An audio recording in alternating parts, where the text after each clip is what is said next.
ating update sa binabantayan nating bagyong Uwan na nasa loob na nga ng ating Philippine Area of Responsibility.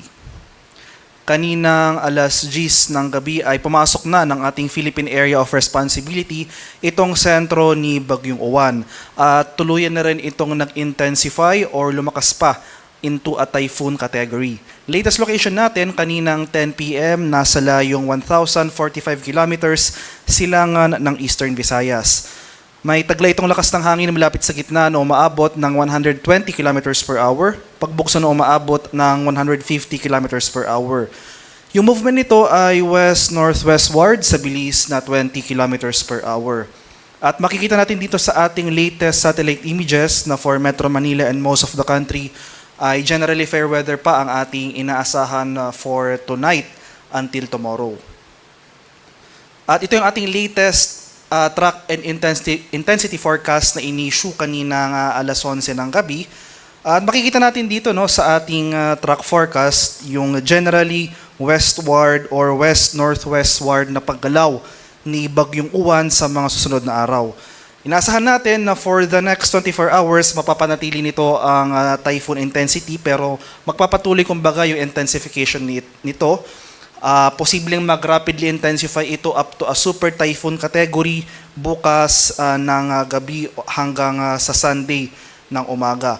So habang gagalaw ito generally westward or west-northwestward ay mag-iipon ito ng lakas up to a super typhoon category. So yung landfall scenario natin sa ngayon ay dito sa posible dito sa southern portion ng Isabela or northern portion ng Aurora sa gabi ng Sunday or sa madaling araw ng Lunes.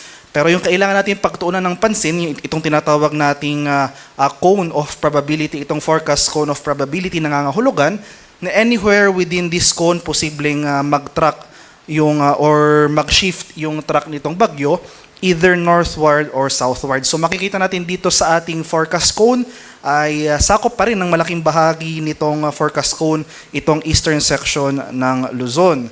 At kailangan rin nating bigyan ng pansin, hindi lang dapat yung area na kung saan maglalandfall itong si bagyong Uwan, sapagkat makikita natin dito sa ating track and intensity forecast itong malaking bilog na shaded ng yellow.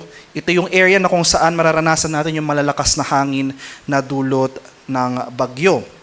So kung i-take into account natin itong movement ni bagyong Uwan sa mga sunod na araw as well as itong area na may mga makakaranas tayo ng mga malalakas na hangin, definitely within the next 36 hours, magsisimula na tayong makaranas ng mga pagbukso na hangin over portions of Luzon, Visayas, and Mindanao. So after landfall on Sunday late evening or Monday early morning, ilalabas na ito ng ating kalupaan. So itatraverse nito ang landmass ng Luzon ng Monday and lalabas na ito ng ating kalupaan by Monday morning or afternoon. So by that time, nandito na ito sa West Philippine Sea. As of 11 p.m., ito yung ating latest tropical cyclone wind signals. So as of 11 p.m., may signal number 1 tayo nakataas sa eastern portion ng Isabela, eastern and southern portions ng Quirino, southeastern portion ng Nueva Vizcaya, Aurora, southeastern portion ng Rizal, dito sa eastern portion ng Laguna, eastern and southern portions ng Quezon kabilang itong Polillo Islands, sa may Romblon, Marinduque, Camarines Norte, Camarines Sur, Albay, Catanduanes, Sorsogon, Masbate kabilang ang Ticao at Burias Islands. May signal number 1 rin sa may Northern Samar, Eastern Samar, Samar, Biliran, Leyte, Southern Leyte, Northern and Central portions ng Cebu kabilang ang Bantayan at Camotes Islands, Northeastern portion ng Bohol, Northern portion ng Negros Occidental, dito sa Northern portion ng Iloilo, Northeastern and Western portions ng Capiz, sa may Aklan, Dinagat Islands at Surigao del Norte. Kaya sa mga nabanggit ko pong lugar, ito yung mga areas na may wind signal number 1. Within the next 36 hours, magsisimula na tayong makaranas ng mga malalakas sa bukso ng hangin na dulot ng papalapit na bagyong Uwan. So hopefully, i-take natin yung opportunity ng magandang panahon ngayong gabi hanggang bukas para maghanda tayo sa papalapit na bagyo. And yung highest wind signal na posible nating i-issue para kay Bagyong Uwan ay wind signal number 5 dahil prior to its landfall, possibly over southern Isabela or northern Aurora, ay patuloy pa nga ito maki-intensify into a super typhoon category. So wind signal number 5, yung most likely highest wind signal na ating i-issue for this tropical cyclone throughout its passage. So sa nalalabing bahagi naman ng ating bansa, possible sa mga susunod na araw since may kalawakan nga yung radius nitong bagyong ito, magtaka tayo na bakit walang wind signal sa ating lugar pero malakas yung hangin over sa ating area. So for Palawan, Visayas, and Mindanao, Saturday to Sunday, so yung mga lugar na walang wind signal over these areas, posible tayong makaranas ng mga pagbukso ng hangin na dulot ng outer rain bands ni Bagyong Uwan.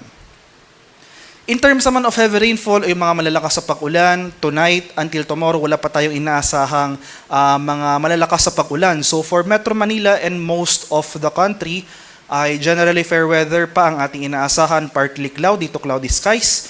Nandiyan pa rin yung mga usual afternoon to evening na mga rain showers or thunderstorms. Pero inaasahan natin ang biglaang pagsungit ng panahon. So magsisimula yung mga malalakas sa pag-ulan sa bandang gabi. So tomorrow evening, to Sunday evening. Magsisimula na tayong makaranas ng mga malalakas sa pag-ulan. Makikita natin dito sa ating latest weather advisory na in-issue kaninang alas 11 ng gabi. Ito yung ating 24-hour rainfall forecast. Posibleng umabot ng greater than 200 millimeters ng pag-ulan dito sa Camarines Provinces, Catanduanes, at sa Albay. So ito yung mga areas, kumbaga ito yung area na kung saan focus yung mga malalakas na pag-ulan na dulot ng mga rain bands ni Bagyong Uwan. At makikita natin dito, no, malaking bahagi ng Luzon, Northern Luzon, Central Luzon, dito sa eastern portions ng Calabarzon, as well as Bicol Region, itong inland areas ng Mimaropa, as well as Eastern Visayas, makakaranas tayo ng significant rainfall sa mga sunod na araw. So hopefully, take advantage natin yung opportunity, yung magandang panahon ngayong gabi hanggang bukas para maghanda sa mga banta ng flooding or landslides sa mga lugar na ito. So especially nga dito sa areas ng Northern at Central Luzon, dahil ito nga yung lugar na kung saan posibleng dumaan itong sentro ni Bagyong Uwan. Pagsapit naman ng Sunday evening to Monday evening, so ito yung kasagsagan ng bagyo.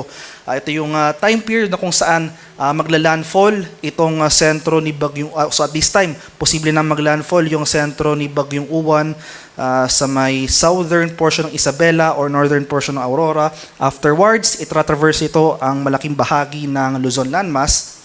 So at this time, makikita natin dito sa ating 24-hour rainfall forecast from Sunday evening to Monday evening, greater than 200 millimeters sa pag-ulan. So napakatinding pag-ulan na ating mararanasan over most of northern and central Luzon.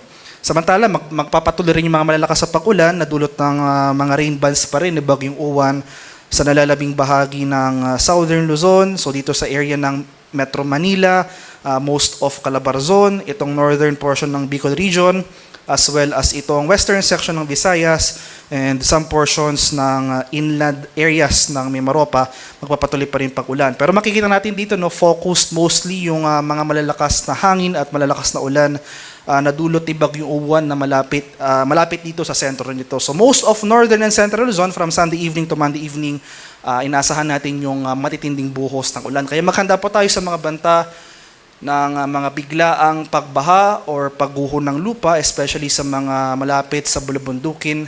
At nandyan rin yung tsansa ng pagtaas ng water level sa ating mga ilog or dalampasigan. At isa pa sa mga hazard sa dulot ng papalapit na bagyo ay ang mataas na storm surge o yung daloyong ng bagyo. Posibleng umabot ng more than 3 meters, so halos isang palapag ng gusali umabot yung ating storm surge. Ito yung pagpasok o yung paghampas ng tubig dagat further inland, especially dito sa mga portions ng Camarines Norte, Camarines Sur, Catanduanes, Quezon, dito rin sa area ng Albay at Sorsogon. So sa mga nabanggit ko pong lugar, makipag-ugnayan po tayo sa ating mga LGU regarding evacuation or paglikas sa higher ground para maiwasan natin or maging ligtas po tayo sa banta ng storm surge, especially sa ating mga kababayan sa mga low-lying at mga exposed coastal areas. And as of 11 p.m., nag-issue rin tayo ng gale warning. So as of 11 p.m. today, may nakataas tayong gale warning dito sa northern and eastern coasts ng Catanduanes, northern and eastern coasts ng northern Samar, at itong eastern coast ng Eastern Samar. Kaya sa mga nabanggit ko pong lugar, suspended po muna yung sea travel in anticipation sa mga matataas na alon na dulot ng papalapit na bagyo. So asahan natin sa mga succeeding issuances natin ng gale warning, malaking bahagi na ng Luzon, more in particular, itong eastern seaboards ng Luzon and Visayas, may gale warning na yan sa mga sunod na issuance, kaya nandyan rin yung chance na masuspend yung sea travel over these areas dahil napakataas na alon nga ang ating inaasahan sa mga susunod na araw.